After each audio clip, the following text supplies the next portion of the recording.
تخلیه یه ماشین حدوداً 100 میلیاردی در مجموعه شیخ. 1 دقیقه وقت بذار تا ببینی قصر متحرکی مرسدس بنز چیا داره.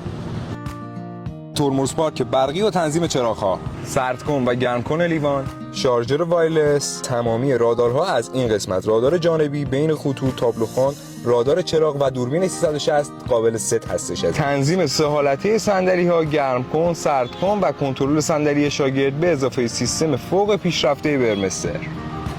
سیستم خودران بر اثر انگشت شخصی که میتونید ست کنید. طراحی یه زیردستی برای راحتی دست شما.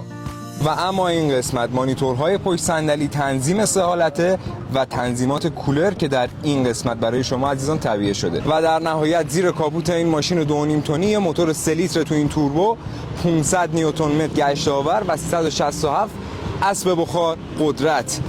تو آسمون زندگی ستاره بوده بی شما، اما شبای بی کسی یکی نمونده